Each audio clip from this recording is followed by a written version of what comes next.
At dahil botohan na at poll watcher ang EA na ito, tara samahan niyo ako kung paano na isagawa ang botohan ngayong 2025 dito sa Barangay San Marcelino. Let's go! Maaga nga akong ginising ni Mama para pumunta na kaagad sa eskwelahan ng San Marcelino. At pagkatating ko dito, naabutan ko si na Ma'am na nagre-ready na para sa botohan sapagkat 5 to 7 a.m. ay para sa mga PWD, buntis, at mga senior citizen. Habang 7 a.m. to 7 p.m. ay regular voting. After preparing everything, simula na nga kaagad ang botohan sapagkat marami nang nakapilang mga senior citizen at mga buntis. Naging smooth naman ang proseso maski ang mayor ko ay hindi nila ibinoto. Cheers! Joke lang po! After a year, sa wakas kakain na ako. Wow! Napaunti ang kanin, honey. Ang ulam ko nga pala ay pritong saray, my favorite. Wow, tigas favorite. Wow, taray mo hayop. After ko nga kumain ay nagganda-gandahan lang dito ako sa tabi ng kineso. Oh, pak, sino ka dyan? Kulay purple ang kineso. Siyempre ha, favorite kang purple ha at wala kang magagawa.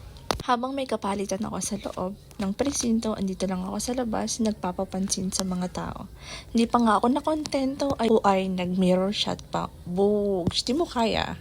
Bandang 3:00 ng hapon ko continue ang botante, so it's our time to shine. Dito nga ay bilangan na at maya-maya lamang ay malalaman na namin kung sino ang nanalo sa San Marcelino. A few moments later. Ngayon nga ay May 30 na at paniguradong may resulta na. Good morning, General Nakar! And congrats sa mga newly elected na mayor, vice mayor, at sa mga konsyala at kutsala. Congratulations, Mayor Fred Pojeda, Vice Mayor Rodel Avellaneda, and sa mga konsihal at konsihala. So ngayon, mag-i-interview tayo kung anong masasabi nila sapagkat bago na ang ating mayor. Unang-una natin interviewin si Miss Noel. Ano masasabi mo sa ating bagong mayor? Ay, walang masasabi. Sabihin mo. Love you. Okay, bye! Ay, pag kami talagang magkasamang dalawa, ay puro na lang katarantaduhan man din. Paalala po, kami po ay nagbibiro lamang dito. Hi, Daddy! Hi, anong sasabi mo? At dahil nga kakagising ko lang at wala pa rin ako sa katinuan, ay kung ano-ano ang mga pinagtatanong ko sa mga pinsan ko na walang kabuluhan. At sila naman ay hindi sumasagot sa aking mga tanong sapagkat ako'y siraulo na daw. Ito po ay pawang katotohanan. Pawang biruan lang. Siguro itahanan ko na yung pag-voice over ko. Never naman ako natutuhan. Dahil nga bago na ang ating mayor at vice mayor, sana naman malakas ang pakiramdam ko na masasamento na ang daan dito sa Baybay. And I'm so excited. At dahil nga tapos ng botohan, uwi na. Tara, samahan niyo na akong maglakbay papuntang Anuling.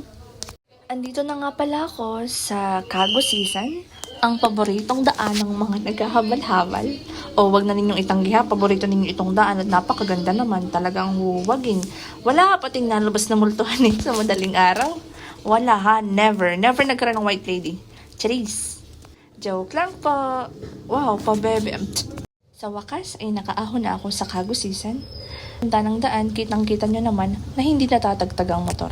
Oh wow, never natagtag ha at sobrang pantay naman ang daan. At dahil sariling sikap nga at walang taga-video, papatayin ko na muna itong video ko at talaga naman ako'y nangangalo na. Sana naman may mag-sponsor, honey, ng pang-video yung hindi hahawakan. Ikukuwan lang sa may motor. Honey, ano yung kuwan? Update, andito na ako sa Anuling. And here's my ate. Boogs, di mo kaya. Oh, di mo kaya at walang makakada. Thank you so much for watching. I love you.